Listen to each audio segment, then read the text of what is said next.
What's up YouTube? Derek here with Tap and Turn Gaming, coming at you today with an EDH deck tech. For today's deck tech, we are coming at you with a little bit of a kooky general, but this is for a little bit different. Usually we do subscriber requested decks, and this is actually a deck that was requested to us by one of our Twitter followers. So we decided it was a little different. We don't really get Twitter suggestions that often. So this one was from @DevinsDiggs. So at @DevinsDiggs, this is the commander you want to see. Now he said he was working on a budget version of Atogatog and asked us to make a list for inspiration. So I went ahead and did that. I didn't make mine as a budget list, just to throw out some options out there. And so we're going to go over the deck and see what we came out with. Pretty basic land base. We're running Blood Crypt, Bajuka Bog, Breeding Pool, Command Tower, Crystal Quarry, 6 Forests, Godless Shrine, Hallowed Fountain, 4 Islands, 4 Mountains, Overgrown Tomb, 4 Plains, Reflecting Pool, Reliquary Tower, Sacred Foundry, Steam Vents, Stomping Ground, 5 Swamps, Temple Garden, and Watery Grave. So one of the things you'll notice that is actually kind of funny about this is whenever you highlight one of the Ravnica dual lands, it brings up the picture for the expedition, but the price of just a regular card, which I think is a little comical. Almost like it's saying the Breeding Pool Expedition is only $12.75, so that's a little funny. Side note on the lands, you'll notice we went with a little more forest and swamps than islands, mountains, and plains. And that is solely because we ran the deck to have a bunch of land ramp and a bunch of tutor spells. So to have those two in there, we needed a little bit heavier on the black and green and a little bit less on the other colors, just to kind of make things work out for us the way we wanted. For sorceries, we're running Boundless Realms, Channel the Suns, Conflux, Cultivate, Curse of the Swine, Damnation, Dark Petition, Day of Judgment, Demonic Collusion, Demonic Tutor, Diabolic Revelation, Diabolic Tutor, Down and Dirty, mostly in there for the dirty part where we can just play it as a recollect, Explosive Vegetation, Hunting Wilds, Increasing Ambition, Kodama's Reach, Recollect, Regrowth, Ruinous Path, Sky Shroud Claim, and Wrath of God. For our instance, we're running Crib Swap, Hero's Downfall, Path to Exile, Reality Shift, Swords to Plowshares, and Terminate. Just some good removal in there. For our artifacts, we're running Altar of Dementia, Ashnod's Altar, Chromatic Lantern, Chronotog Totem, Darksteel Ingot, Kaleidostone, Mycosynth Lattice, Mere Turbine, Nim Deathmantle, Riptide Replicator, and Soul Ring. And for our creatures, we're running Aberrant Overlord, Atog, Oratog, Chronotog, Composite Golem, Endrixar Master Breeder, Foratog, Grave Titan, Hornet Queen, Lithatog, Megatog, Necrotog, Phantatog, Psychotog, Sarkatog, and Thaumatog. Now I didn't mention it earlier, but the commander himself, the general, is Atogatog. He's a 5-cost 5/5 Atog legend, and you can sacrifice an Atog for 0 mana, and he gets +X/+X until end turn, where X is the sacrifice creature's power. So there's some really cool interactions that can be made with him, but lastly we're going to go over enchantments. We have Assemble the Legion, Conspiracy, Defense of the Heart, Glare of Subdual, Rancor, and Xenographed. So I'm going to go over why I made some of the choices I did. First of all, we took Conspiracy and Xenograph, so we can play both of those enchantments and call Atogs, which will make all the creatures we have on the board Atogs in addition to their other types. Conspiracy replaces their creature type completely, while Xenograph adds it in addition to their other types. So Conspiracy is nice with Endrixar, because normally Endrixar makes Thralls, and when he gets to 7 Thralls, you have to sacrifice, when you go 7 more Thralls, you have to sacrifice him himself. So if you have down Conspiracy, you call Atogs, you never have more than 7 Thralls, and he can keep spitting out guys for you. Side note that I will say is I have the Aberrant Overlord, the Composite Golem, the Endrixar, the Hornet Queen, and the Grave Titan, because they're some pretty solid token producers. I really like Hornet Queen and Grave Titan and Aberrant Overlord, just as some solid token producing creatures that have a relatively big body attached to them, that we can really benefit off of Conspiracy and Xenograph to make all those Atogs as well. And Composite Golem's in here just because you can sacrifice him to add 5 to your mana pool, so he has a very, very sweet combo that we'll talk about in just a moment. But that's why I also ran Assemble the Legion, because you'll get free creatures every turn, and they have haste, and if you have done Conspiracy Xenocraft, you have hasty Atogs coming in every turn, and that's pretty cool.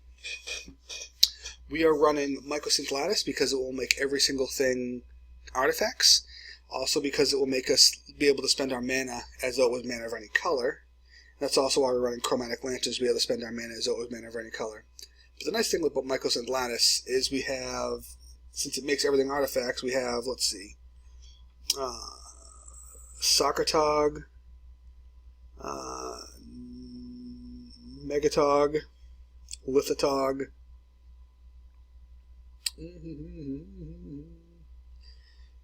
and Atog. So four of the Togs themselves let us sacrifice artifacts to give them a +1/+1 till end turn. Except for Megatog, who when you sacrifice an artifact, he gets a +3/+3. So that's really cool.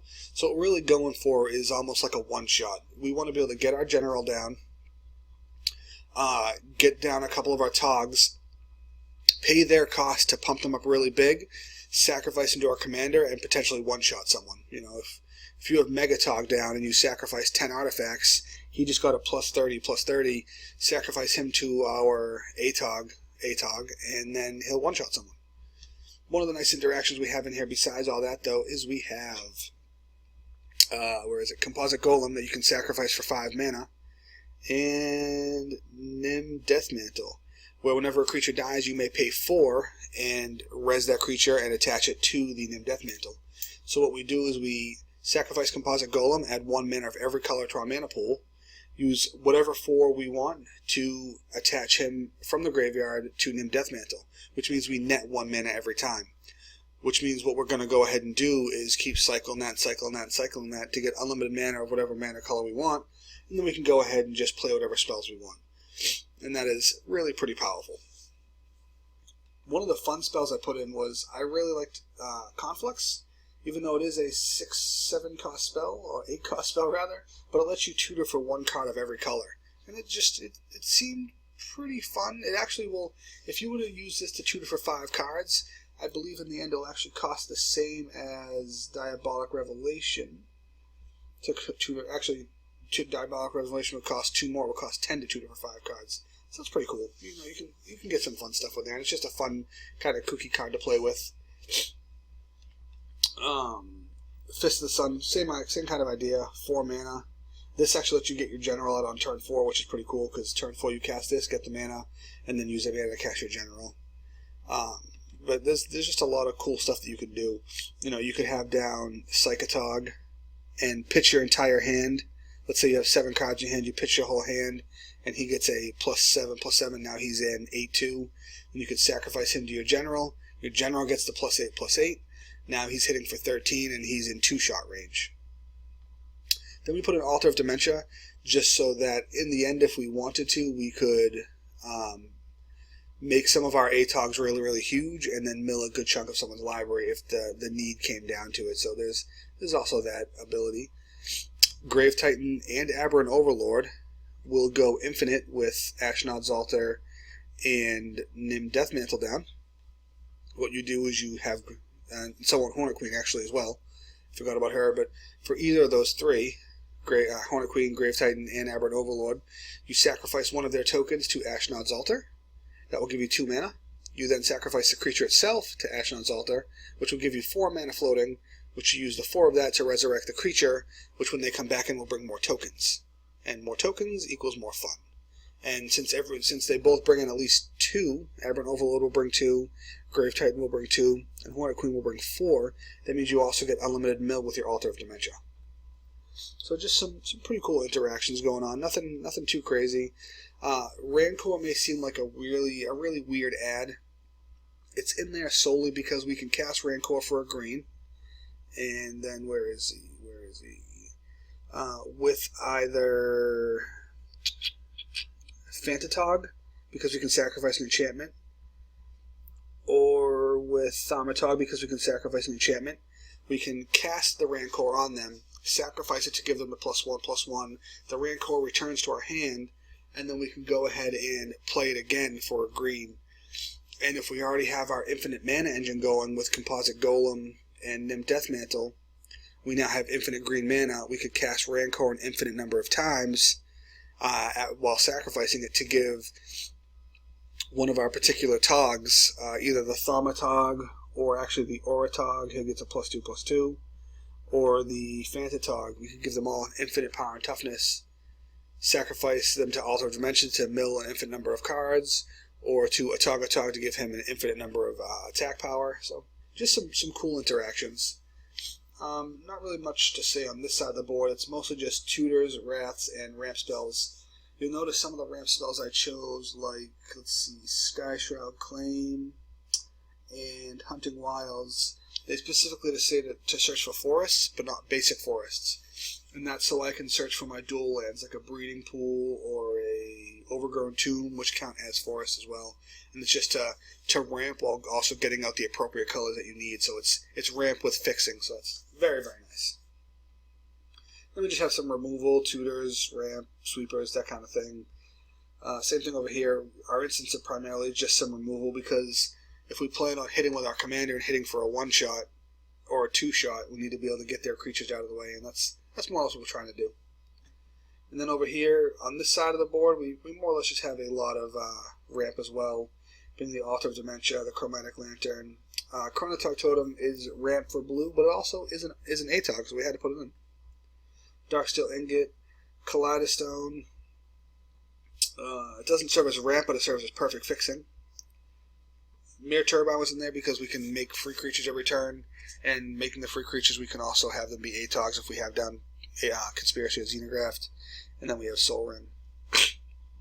Riptide Replicator can actually be very fun for us because we could pay it for the 4 mana cost and say a 1 to keep producing 1/1 Atogs, 1/1 Atog, 1/1 Atog. And that's pretty cool.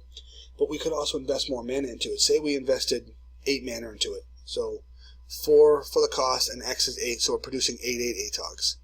Well, when you produce enough of those, you can sacrifice them to your commander, and he's going to get really, really big. Again, that potential 1 or 2 shot. So this is the deck we came up with for the Atog General, the weird army of weird things, because Atogs are sort of a very, very obscure tribe. But that's where we went, and this has been Derek with Tap and Turn Gaming. Hope you enjoyed the deck tech, and we will catch you all later. Thanks a lot, and goodbye.